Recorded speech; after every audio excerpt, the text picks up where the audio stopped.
topics and opinions expressed in the following show are solely those of the host and their guests and not those of W4CY Radio, its employees, or affiliates. We make no recommendations or endorsements for radio show programs, services, or products mentioned on air or on our web. No liability, explicit or implied, shall be extended to W4CY Radio or its employees or affiliates. Any questions or comments should be directed to those show hosts. Thank you for choosing W4CY Radio.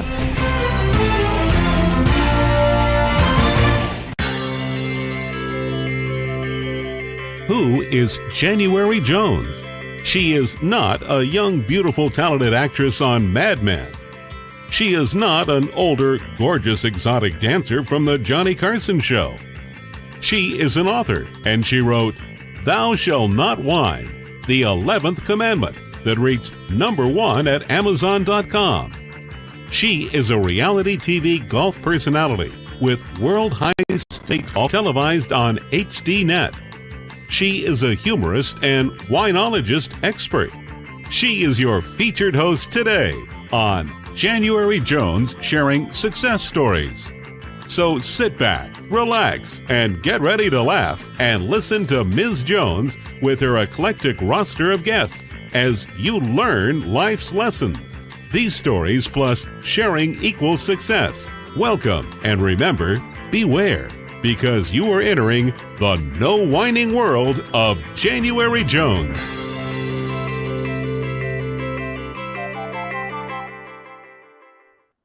Hello, everyone. I hope you're having a wonderful day.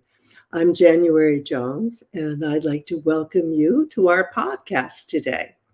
As you can see, I'm doing my new brand promotion. I'm now being known as the Glitter Granny Hat Lady. And today I'm wearing my Women's History green hat. You know, actually, hats are just terrific because then you don't really have to fuss that much with your hair. Now, for my listeners, let me ask you a question. Did you know it's Women's History Month, March? March is the time to celebrate women everywhere in the world, and we're going to try to do that today on our show. Tell me, do you know why we need to elect more women to represent all of us? Yes, we need lots more. Why do you think women are more likely to reach across the aisle in Congress and can actually get things done?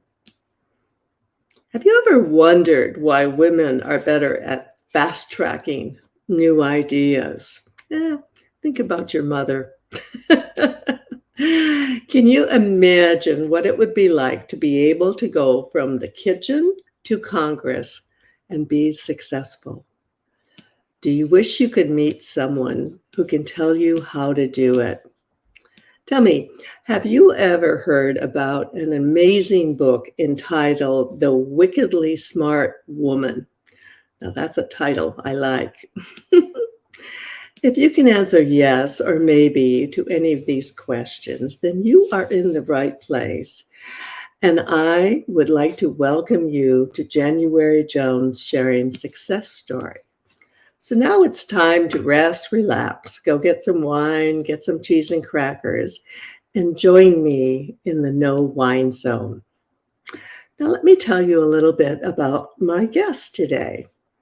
Whether Women's History Month in March or any time, my interview guest could not be timelier, since she will discuss the 5 reasons why we need to elect more women beyond merely for purposes of equal representation. My guest will talk about why women are likely to reach across the aisle to get things done, why they are better at fast-tracking new ideas. She is the former mayor of Grover Beach, California, and the host of the podcast, The Corruption Chronicles. It is my pleasure to welcome to the podcast today, Debbie Peterson. Hi, Debbie. How are you doing? Hi, January. I'm great. It's nice to be here. Oh, it's wonderful to have you. I had Cindy Watson on the show last week, and she said that you were dear friends. And I was so looking forward to this show today. Before we get to the actual interview, Could you share with my listeners how the pandemic has affected your career, your personal life, and tell us how you've coped with the pandemic pause that we've all been through? Yes, I have a number of strings to my bow. So when the pandemic hit, I panicked. I thought, oh my goodness, none of my Airbnbs will have any bookings, and we can't sell real estate because no one can go anybody's house. So as a real estate broker, I'm sunk. And I was starting to write, but I didn't have any kind of income from being an author at that point. And so I panicked and quit paying my mortgage and got forbearance from my mortgage companies, and then found that for the first time ever in the United States, I'd lived in Britain for 20 years, it was different, but for the first time ever in the United States, all of a sudden there was funding available to help get through the crisis. And so I took out a small business administration loan that I'm repaying now, and took advantage of some of those things, and that got me through. But the other thing I discovered was that, in fact, my Airbnb business was busier than ever because everybody needed to get out of Dodge. Folks just had to travel, and they could travel together in small family groups, and that worked. So in fact, I had a couple of very, very good years. Okay. And I have to say, I loved being able just to be alone for a while. And now, of course, I just crave and love more than ever seeing people, seeing friendly faces again. Mm-hmm. But for me, the quiet of it all. Oh, sorry. Speaking of which, that's my partner, Ginger Ale. I love it. So she's greeting him. Well, I'll tell you, it helped. I had she's gone now, but I had a dog during that time, and that really helped. You need someone there, or dogs are someone's. Yeah. Well, I know what you're saying about the dog situation. We lost our dog during the pandemic, our dog that we had for 12 years. And of course, we were devastated, and we thought, we can never get another dog to replace her. Well, within a month's time, we had Ginger Ale with us. Yeah. I always admire folks who can do that right away. I travel so much now that I don't want a dog. Maybe a cat, but even cats get upset when you leave. For sure. Yeah. Okay, let's get on to Women's History Month, March. We're halfway through it, and it's such an important time.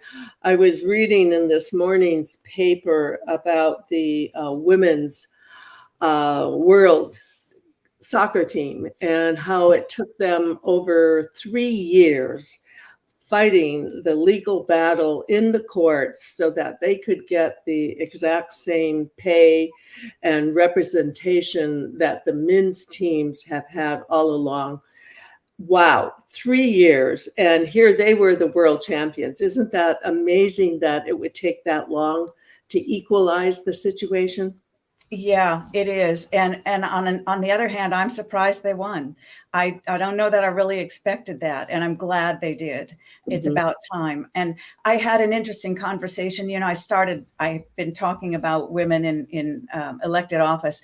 And I have a friend who's been a mentor and a supporter for many years, who's about 15 years older than I am. And one day it occurred to me, and I asked her, why is it that we allow ourselves as 51% of the population to be represented by only 29% of elected women? Why do we even allow that? What's up with that? Here we are in a nation where we talk about equality, and we're hardly halfway there. And why do we allow that? It's when you step back and look at it, you think, are we crazy? It's so hard to imagine. And I've talked about this with other guests, the fact that so many other countries have had such successful women leadership. We've got Margaret Thatcher, Indira Gandhi, all through, and Germany, all through the world. All these countries have had women leaders. I'm still waiting for it to happen here. Yeah. I'm hoping it happens in my lifetime. And I think it's long, in my opinion, it's long, long overdue. Don't you agree? I do agree. Yes. Yeah, I absolutely agree. And the easy way to make it happen, well, there's no easy way to do that, but the easier way is to start local. And, you don't have to run for Congress. You can apply, you can volunteer in your own town and run for city council or run for mayor and learn how it all works that way. So it's possible to do without having to go straight to the top. Yeah. And a lot of times people at the local level move up. And so it's a good opportunity to build your base by starting local. Well, we'll be sharing this with our listeners because you know of what you speak, having been the mayor yourself. What an amazing thing to do. I can't imagine running for mayor. How brave you were. Yeah, it didn't seem brave at the time. There are a lot of things that came after that were much braver, but I had been on the city planning commission for 4 years and then elected as a city council member for 4 years.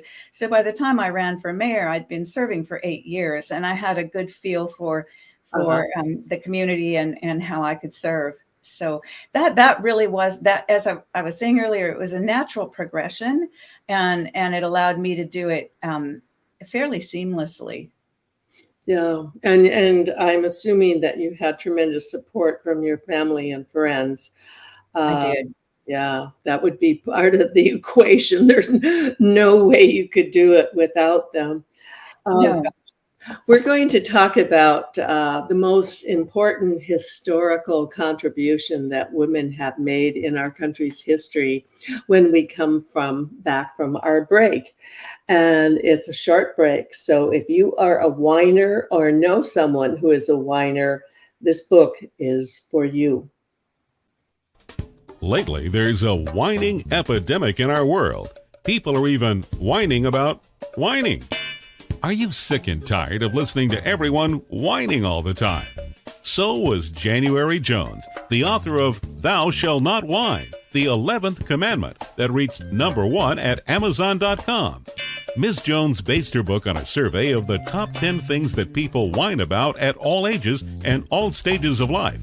January is a success coach that can tell you how to help others. When you buy Thou Shalt Not Whine, the 11th commandment, you'll find out what people whine about and how to stop them from whining. This is the perfect gift book to give or get for any occasion. Thou Shalt Not Whine was voted the best gift to be given anonymously for those special people in your life. Ms. Jones is an internationally known author in the style of Irma Bob, specializing in housewife humor, with her book being published in Korea and China. You can find Thou Shalt Not Whine at Amazon.com. Welcome back, and my book, Thou Now Shalt Whine, is now available at audible.com too. We're back with Debbie Peterson, who is not a whiner because she is a winner. And Debbie, let's talk a little bit about the contribution that women have made to this country's history. Well, the interesting thing is that women did not whine. Men got the vote. African-American men got the vote 50 years before women of any color. And women just got stuck in and they worked. And they didn't just work to get the vote, but they were the original progressives. And in fact, we're at that point mostly Republicans, not Democrats. And they were the original progressives, and they fought for the things they were passionate about. They fought for vaccinations. They fought for women guards in jails instead of male guards. They fought for, of course, they fought for temperance, which in retrospect perhaps wasn't the best fight, but there were good reasons, because there was no social safety net for women and widows. Women at that point were considered chattel. They were considered the property of men. Basically, their husbands, their families, their fathers, their brothers. And so women got stuck in, and they really went after the things, safe milk for children, things that mattered, things that make us happy when they work right. Yes. And women women are really good at making sure people are happy. They've got their values right. Yeah. You know, I shared with my listeners last week that my husband and I recently saw an incredible play called The Silent Sky. And this play, I don't know if you're familiar, it's about with Henrietta Leavitt, and she was one of the first astronomers. And this was back in the early 1900s, and she had graduated from Sarah Lawrence, and she worked at Harvard, and she was one of, they called them computers. These were women who analyzed the data that were taken from the photographs of the astronomy of the sky. They were incredible. And because of women like her, the Hubble telescope was developed. But the interesting thing is these women were not allowed under any circumstance to touch or go near the big telescope there where they were working. And it took years before they were allowed to do that. And of course, these were all early suffragettes, and they were working to get the vote. And it's so hard to imagine a world where women couldn't vote. Yeah, it blows my mind. And the interesting thing that happened after that, my family are all from Kansas City originally. And so I did, for one of my books, I did a lot of research on Kansas City. And it was interesting to me how they did make the changes. Of course, we all know that women have figured out how to manipulate their husbands so that their husbands think that they're in charge. And but they also figured out how to do that. The women's groups and organizations were extremely powerful 100 years ago, and they worked together. The African American and the Jewish and the mainstream white women's associations worked together on causes.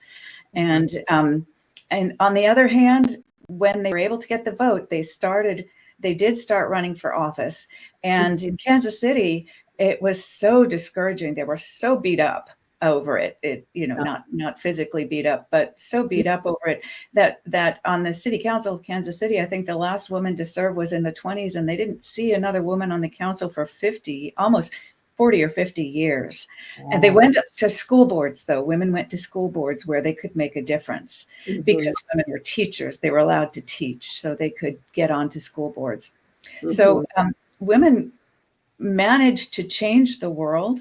And apparently I was on a podcast yesterday where the host was talking about what women have invented. And I've been trying to find that article. She wrote an article about it, but it's amazing. Women apparently invented the refrigerator and all kinds of things. And her comment was, women are, necessity is the mother. It's the mother of invention, which is telling. And of course, Mother Earth as well. So there's some telling comments in there about what we've been able to do.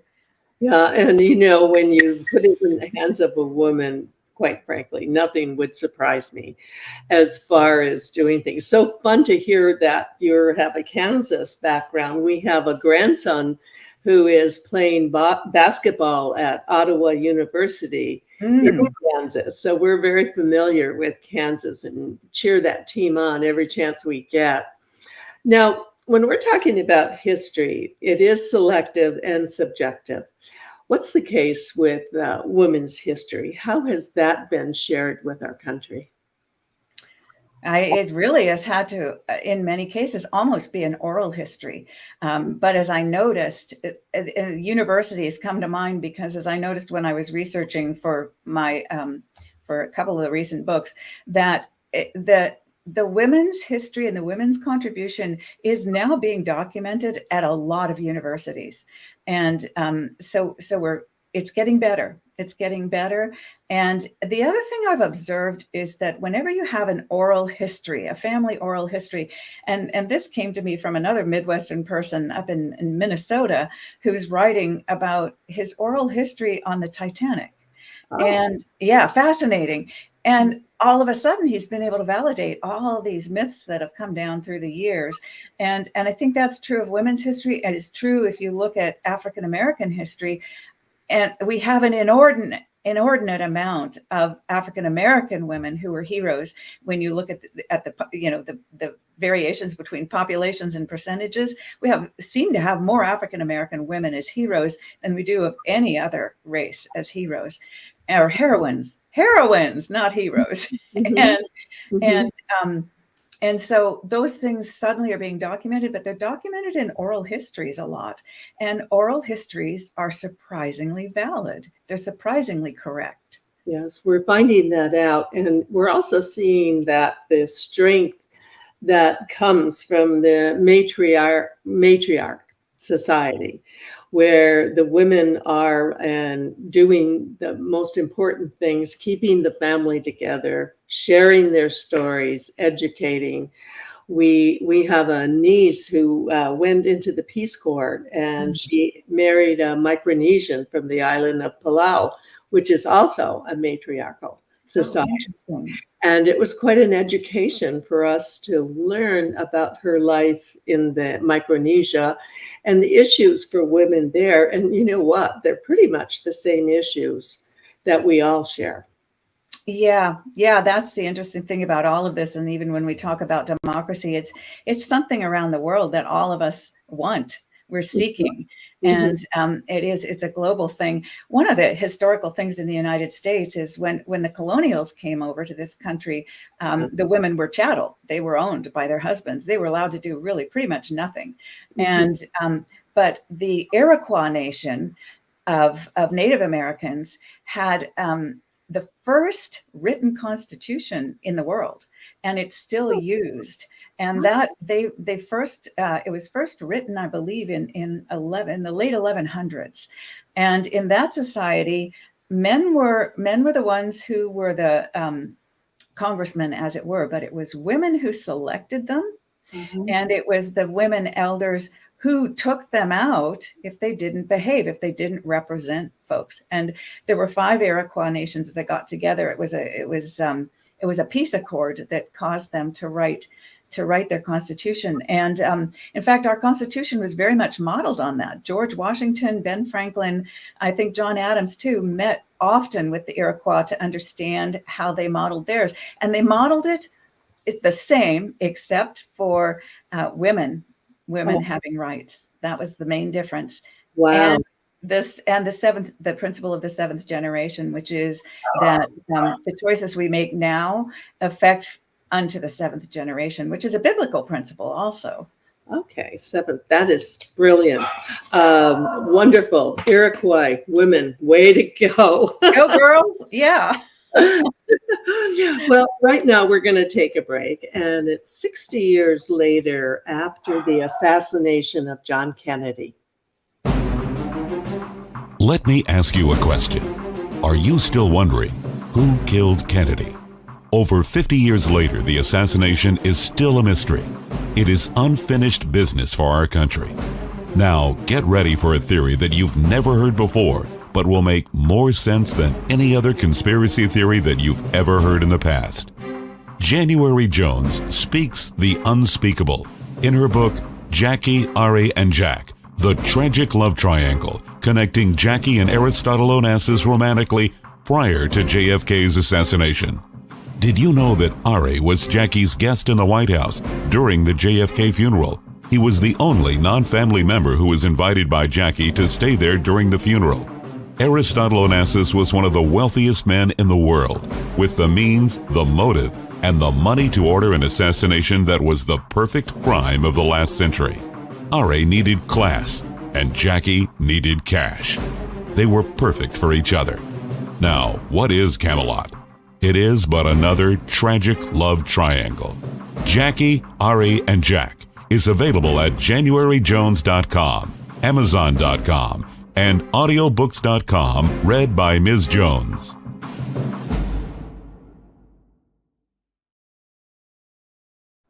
Welcome back, and I'm pleased to announce that Oh No, Jackie O is just come out an audiobook, and it's narrated by Jeannie Corcoran. and she'll be on our show next week. Right now, we're back with Debbie Peterson, who is the author of The Wickedly Smart Woman. I love that title. I think that's correct. And then you also wrote a book, Happy as Corruption. What prompted you to write that book?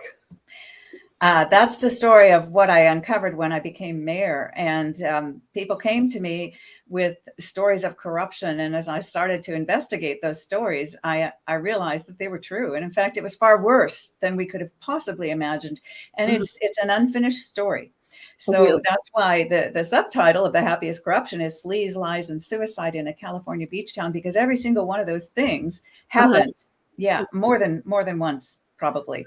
And sounds positively delicious. And my big question is now, did they run you out of town after you wrote it? Or is that when they elected you mayor? Well, that's a funny story. I was elected mayor before they knew I was going to come up with all of this stuff. And I'm sure they would like to run me out of town. And I think they've made some efforts. The funniest thing of all, and this is how Wickedly Smart Women came to be, is that I had a publisher say to me, "Oh, you must be famous in your town for what you've done." And I said, "Yes, I am. I'm a hero to many people." And then there's the ones who don't like me too much, like the Chamber of Commerce doesn't want anybody talking about the dirty little secret of San Luis Obispo. And that's what she said. "Oh, you're the dirty little secret." And I said, "Yeah, I can't give my books out as door prizes at the Chamber of Commerce."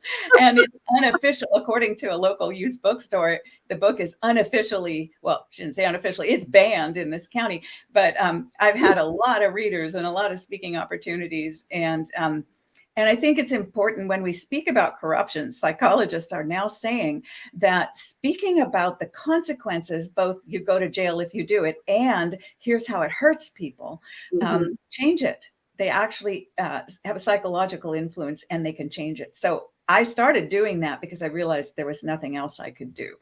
And yes, it is quite a story. And we're looking at putting it on the screen now. So and my meeting before you was with a producer. So hopefully that will change things. That's my goal. Let's make it better. Let's make it better. Let's make people aware so they can fix it.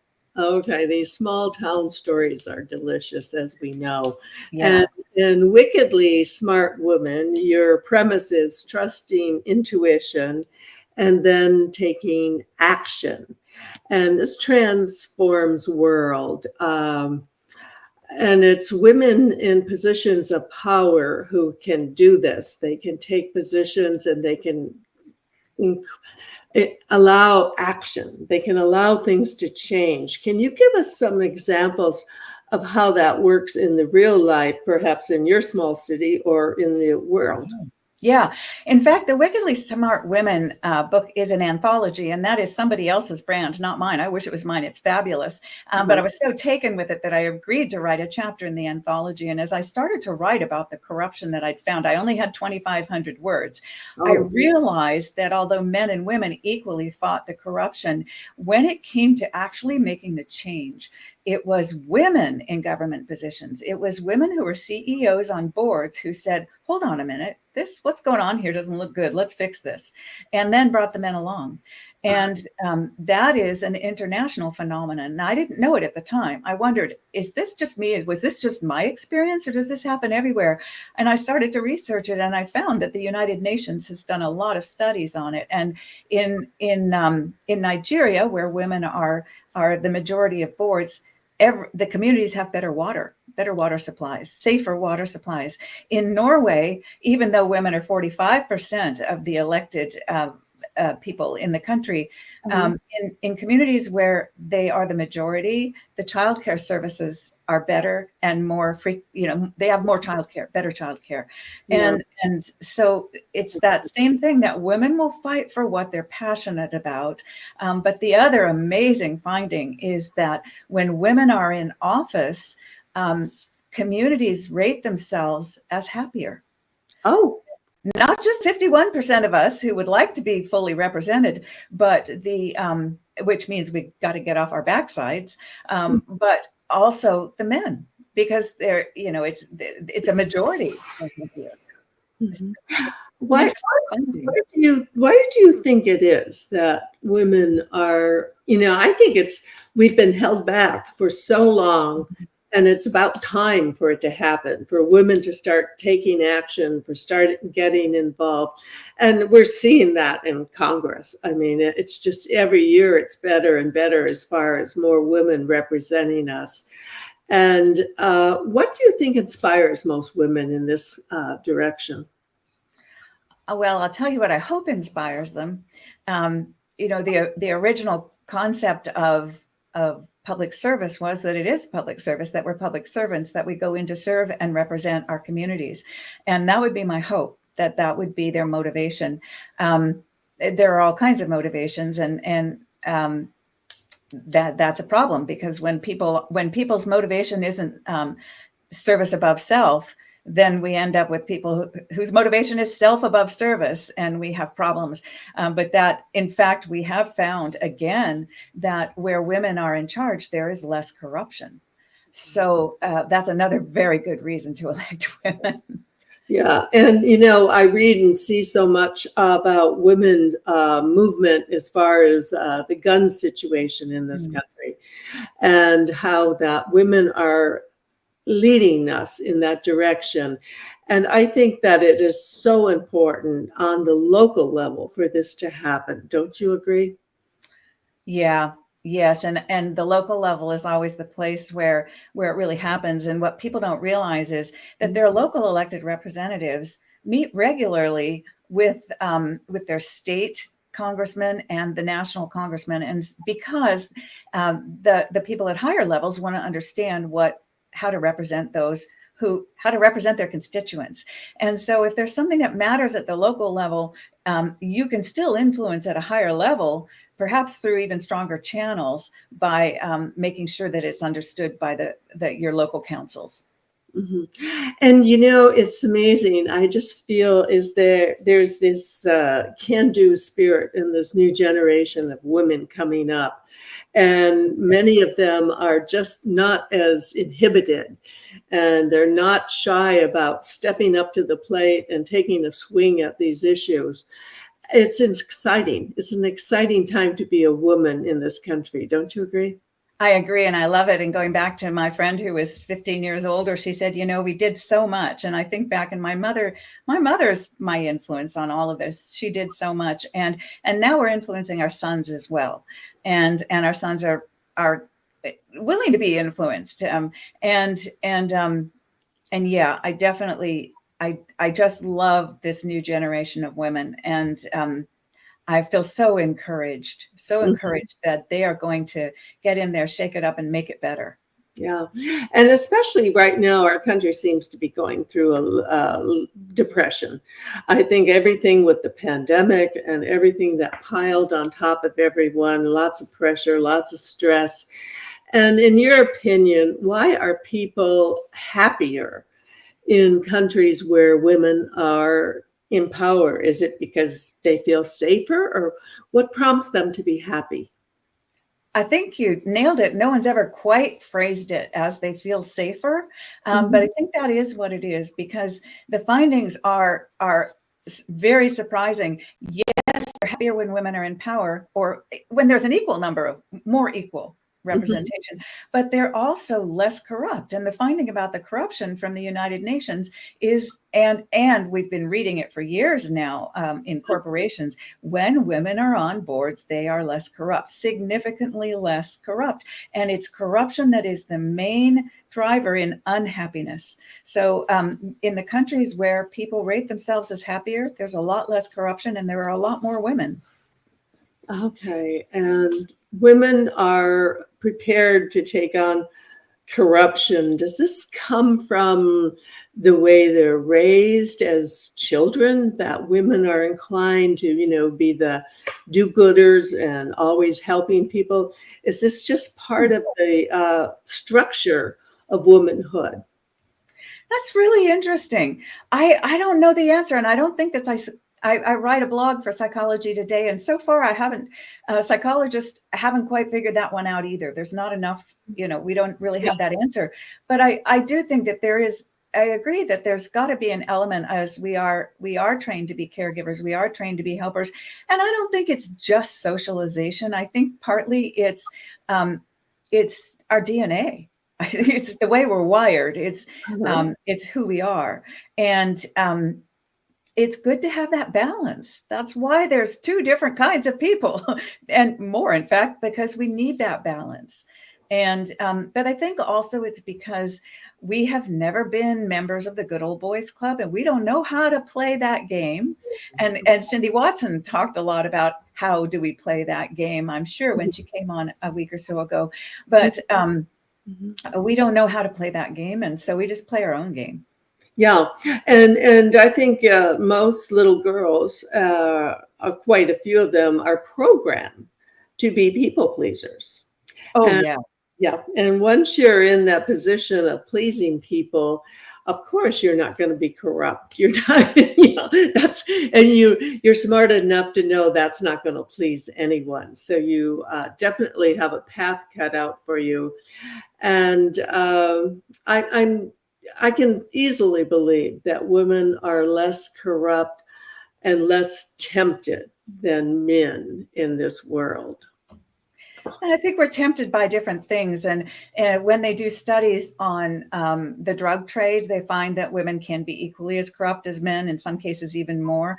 But what a phenomenon. Wouldn't it be something if the people who we elect to represent us actually wanted to please us? Not themselves. That would be magic.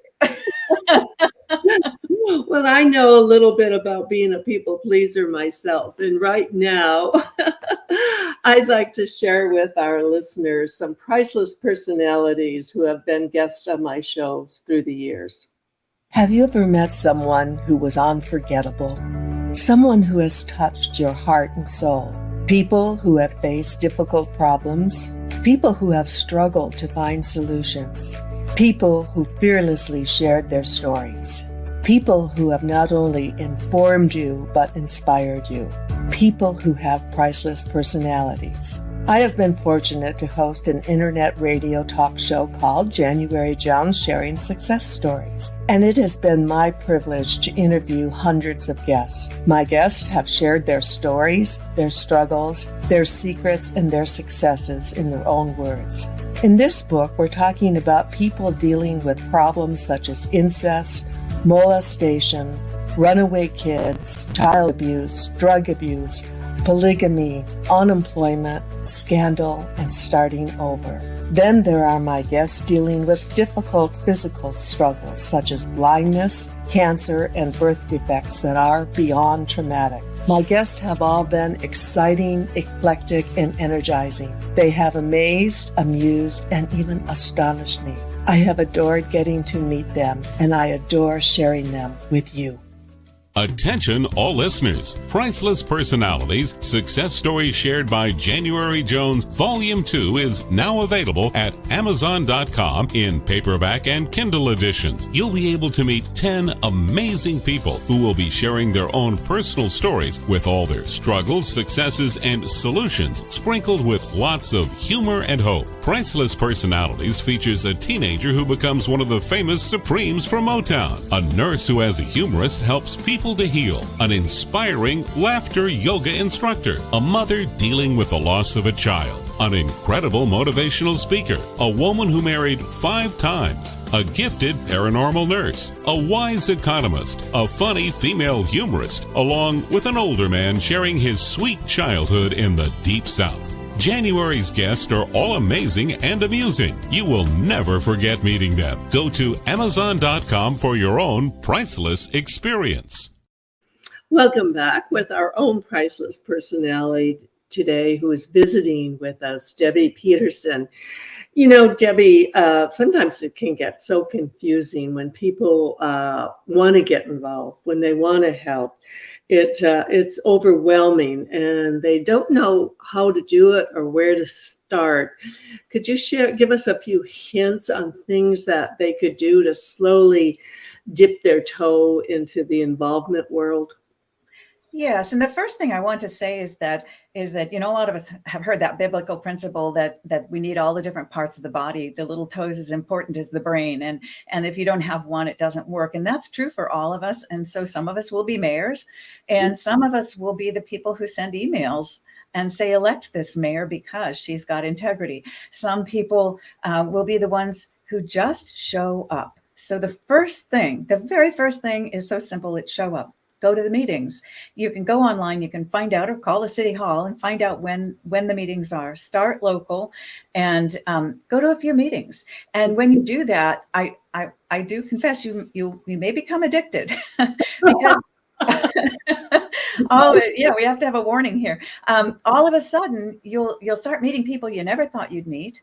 You'll start finding out what's actually going on in your town, not what you think is going on or what it looks like is going on, but you'll be able to really get a handle on what's happening and participate in that. And if it's something that's really important, where there are a lot of people that are concerned about it, simply showing up and being at a meeting and raising your hand when someone else shares to say you agree, that can be enough.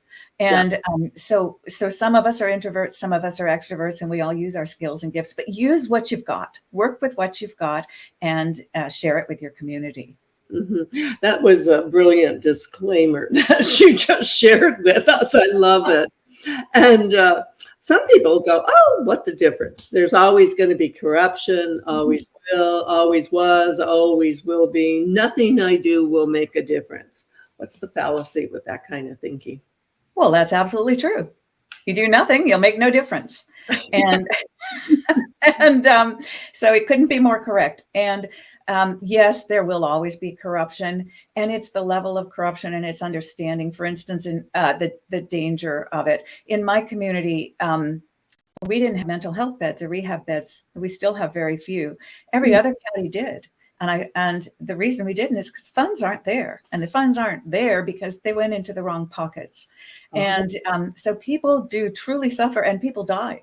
And my city council, shortly before I resigned, only allowed people with felons to have cannabis dispensary permits. The local people who had integrity and good backgrounds and good business people, they were literally run out of town, many of them.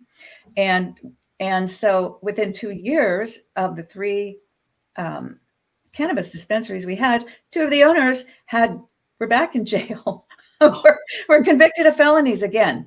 Mm-hmm. And so when you invite that to town, now we have the highest rate of accidental fentanyl deaths in the United States.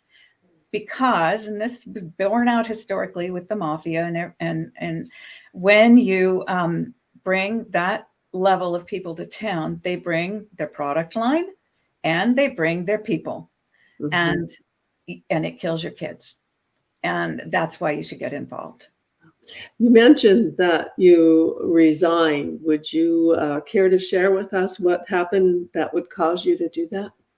Yes, I had been, as I said, in it 10 years by the time I finished my term as mayor, and had planned to move on and start to write, then stayed for another 5 years because of the corruption. There were still some things I could do to fix some of it.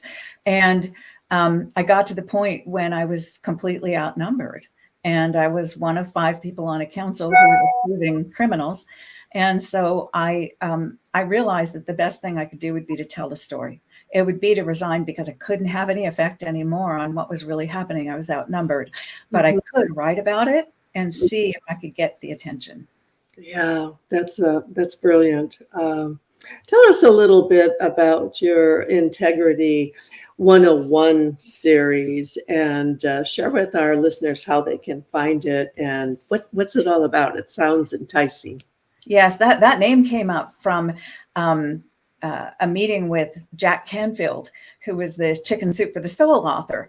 And he said, Debbie, everything you're doing is all about integrity. And it's fascinating for me to read about this as someone who lives in a small town in California and by the beach, not very far from your beach. Why don't you do an Integrity 101 series? And so what I've done is I've combined my books, Happiest Corruption, City Council 101, and then my online course, Double Dias, Adventures in Local Government. I've combined those all under the Integrity 101 series, and I'll be doing more in that series as the years move along. And what amazed me was there's nothing online. I was the only one doing Integrity 101. That's scary. Yeah, that is scary. And if anyone is interested in finding it, I'm sure it is at your website. Yes. And all of Debbie's information is at the bottom of the screen. So take your pencil, paper, write it down, contact her if she has any questions. And when will there be a new series? When will Integrity 101 be starting up again? The next one will be out in the next couple of months, and it is We the People, How to Beat City Hall. So that'll answer a lot of the questions. And yes, debbiepeterson.com, just my name.com. You can link to all of the books. You can link to the online course. I've got a special offer on the course. It's $97. They're usually $397, but I want the message out there. I want people equipped. So you can equip yourself to be very effective in local government very quickly with that course. Wonderful. And there it is right there for anyone who is thinking about getting involved, thinking about turning things around. And, this is the kind of thing you don't have to immerse yourself. You can do it in baby steps and slowly figure it all out. We're closing this wonderful podcast out right now. And Debbie, I always ask all my guests before we close, if you could have lunch or dinner with anyone living or dead besides me, who would you like to share your meal with? My hero all these years has always been Richard Branson. And I started watching him as an entrepreneur when I was young. And he was a high school dropout. His father was a judge, came from an intelligent family. And look what he's done. And he's always had a sense of humor. He's always been creative. And as far as I can tell, he's always been ethical. So I would love to have lunch with Richard Branson. Well, then, yeah, sure. Then you could jump in one of his planes and fly away. Maybe go to the moon, because he's going way up there now. Yeah. And I noticed that on that one launch, he had an elderly woman that was a part of it, which really impressed me. I mean, I'm not quite ready to volunteer, but I'm glad he's doing it.